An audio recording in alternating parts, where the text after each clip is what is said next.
Have you ever wondered why sexual temptation can feel so overwhelming? Almost like a force pulling you in a direction you know you shouldn't go? It's not just about biology or fleeting desires.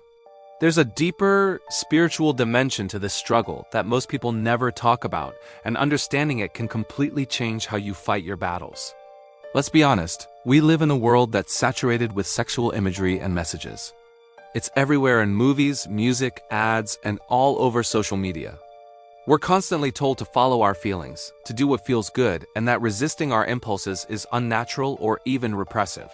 But this constant bombardment isn't just a cultural trend. It's a deliberate strategy, a spiritual attack designed to weaken us, distract us, and pull us away from our true purpose. Think about it.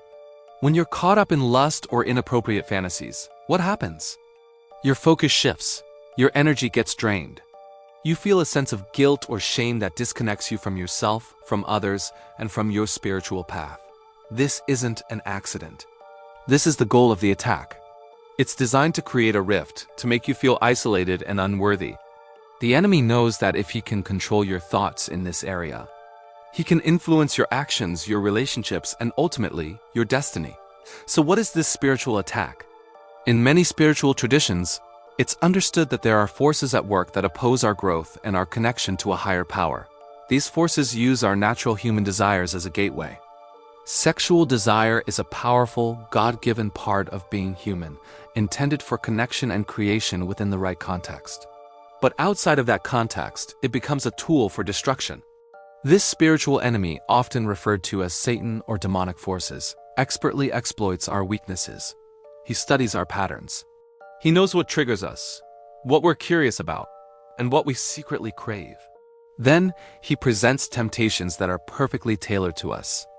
It might start with a seemingly innocent image online, a suggestive conversation, or a fantasy that pops into your head. It feels personal because it is.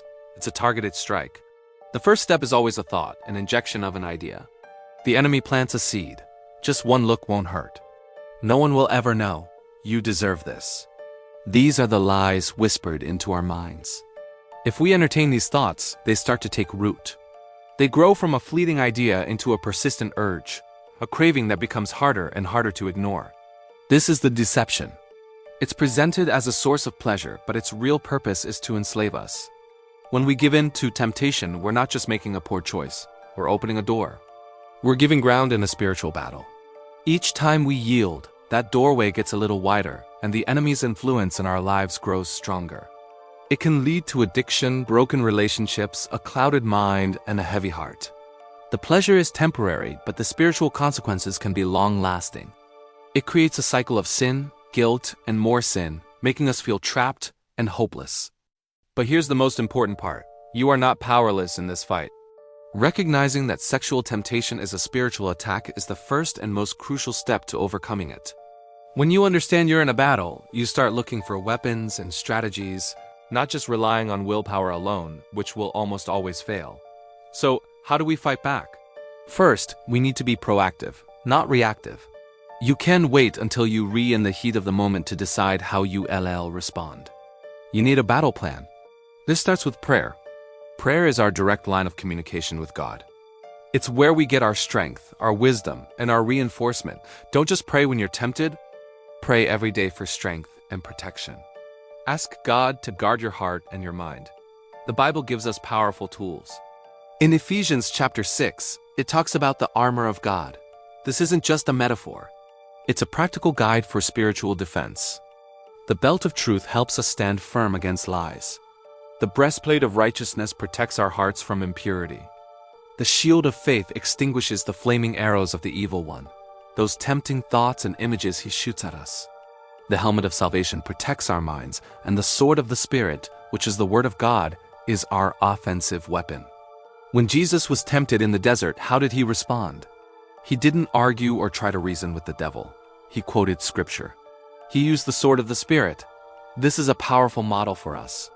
When a tempting thought comes, counter it with truth from God's Word. Memorize verses that speak about purity, self-control, and your identity in Christ. When the lie comes, speak the truth out loud.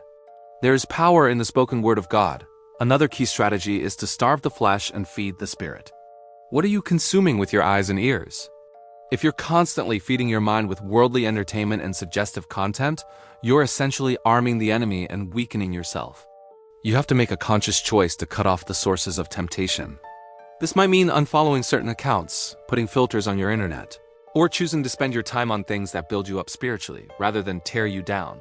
Community is also non-negotiable. The enemy wants to isolate you because a lone soldier is an easy target. Find trusted friends, a mentor, or a small group where you can be honest about your struggles without fear of judgment. Bringing sin into the light is one of the most powerful ways to break its hold over you. Shame thrives in secrecy. When you share your struggle with a trusted brother or sister in Christ, the power of that secret is broken. They can pray for you, hold you accountable, and remind you of the truth when you're tempted to believe the lies. Remember, this battle is not about achieving perfection. You will stumble. You will make mistakes. The key is what you do after you fall. The enemy wants you to wallow in guilt and shame, to believe you've failed and that there's no point in trying anymore. This is his final trap. But God's grace is bigger than your sin. When you fall, don't run from God. Run to him. Confess, repent, and receive his forgiveness. His mercy is new every morning.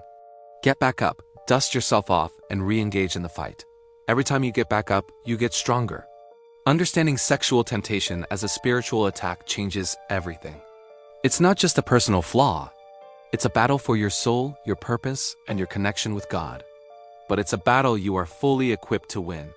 You are not alone, and you are not powerless. Arm yourself with prayer, God's word, and community. Be proactive. Cut off the enemy's supply lines and never give up. The freedom and peace that come from walking in purity are worth every bit of the fight. Thank you so much for watching. If you've made it this far in the video, hear me clearly.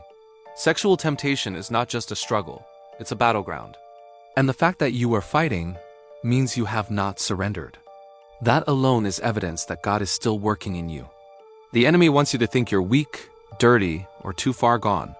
But the Bible says the exact opposite. Greater is he who is in you than he who is in the world. 1 John 4:4. You are not fighting alone.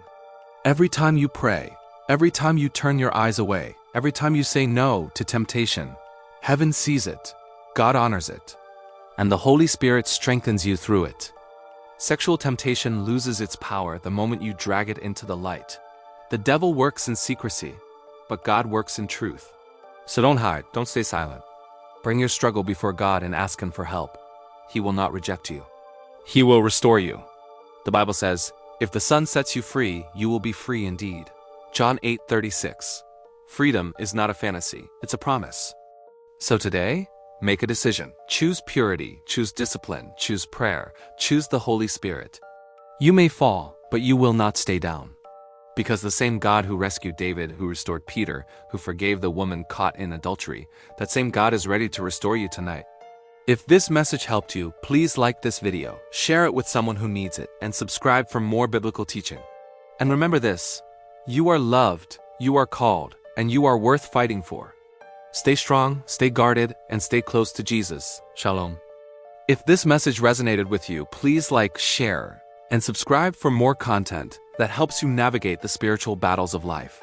God bless you.